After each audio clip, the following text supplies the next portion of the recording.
안녕하십니까. 영등이동, 삼성동, 부성동을 지역구로 하는 임영택 의원입니다. 발언 기회를 주신 소병호 의장님과 선배 동료 의원님들께 감사드립니다.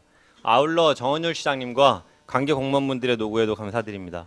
오늘 본의원은 익산시 악취 연구 결과에 따른 향후 대책에 대해 말씀드리고자 합니다. 화면에 보이는 사진은 정원율 시장께서 취임하자마자 2016년 8월부터 실시하여 1년 동안 진행된 익산시 악취관리 방안 수립 연구 용역 결과물입니다. 원광보건대학 연구팀은 전국 최초로 시민 참여형 스마트폰 앱인 악취 335를 활용하여 악취 근원지를 알아내는 시민 체감형 악취 지도를 만들었습니다. 악취 고통 20년 만에 처음 있는 일입니다. 1년간 3,136건 시민 제보가 접수되었고 전체 악취 빈도의 29%는 서부권, 71%는 동부권, 남부권에서 발생했습니다. 서부권은 95%가 분뇨 냄새로 영명농장 돼지축사가 발생원으로 명확하게 확인되었습니다. 71%를 차지한 동부권과 남부권 원인은 분뇨 냄새 62%, 화학 및 매캐한 냄새 30%, 음식 쓰레기 및 하수 냄새 8%로 나타났습니다. 이로 인해 어느 곳에서 언제 어떤 악취가 발생하는지 공간적, 시간적 특성 파악이 이루어졌습니다. 다만 시민들의 코 감각에 근거하다 보니 냄새 유형에 따른 발생원 해석이 한계가 있는 만큼 앞으로 주요 발생원에 대한 화학적인 성분 분석이나 악취 센싱 기술을 이용한 정성 분석 및 정량 분석을 통해 더욱 보완할 필요가 있는 것으로 보입니다. 연구 결과를 조금 더 자세히 보겠습니다. 사진에서 보시는 것처럼 연구가 시작된 2016년 8월과 9월 1,300여 건, 2017년 7, 8월 1,300여 건으로 악취 빈도수는 비슷했습니다. 그런데 시민들이 체감한 악취 유형에는 변화가 있었습니다.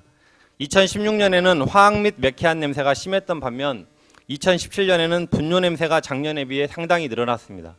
120단의 화학 및 매캐한 냄새 업체들에 대한 강력한 점검, 시설 개선이 일정 부분 효과를 거둔 것으로 보입니다. 또한 영상에서 보시는 것처럼 연구팀에서 30개 사업장, 120개 지점에서 복합 악취를 실측하여 풍향, 풍속 등 기상 조건을 악취 모델링 프로그램에 입력하여 돌려본 결과 악취는 2-3km 이내 업체가 피해를 주는 영향권이라는 것을 알 수 있었습니다.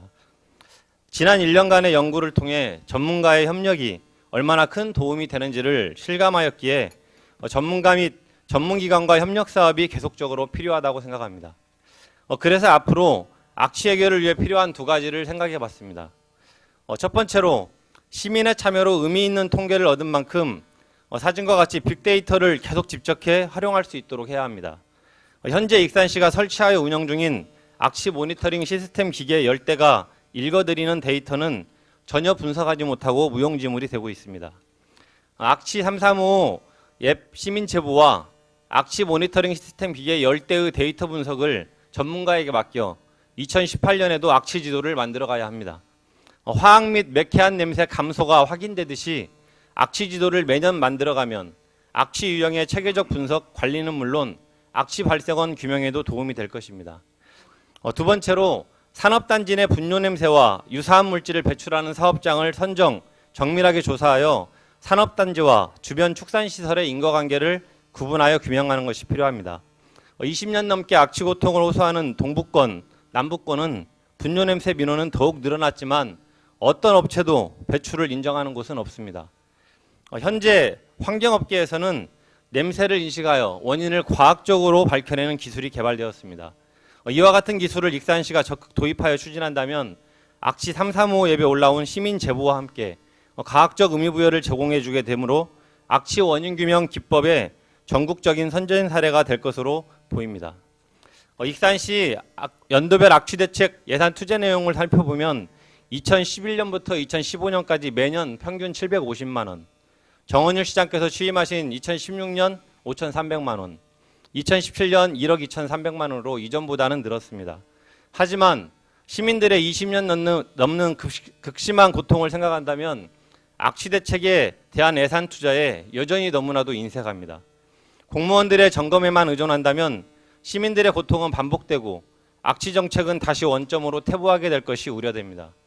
아무쪼록 전문가 및 전문기관 연구 사업이 병행되어 악취 고통 20년 만에 최초로 만들어낸 악취 지도 등의 성과를 계속 이어갈 수 있도록 악취 대책 예산을 지속적으로 투자할 것을 촉구드립니다. 이상으로 발언을 마치겠습니다. 지금까지 경청해 주셔서 감사드립니다.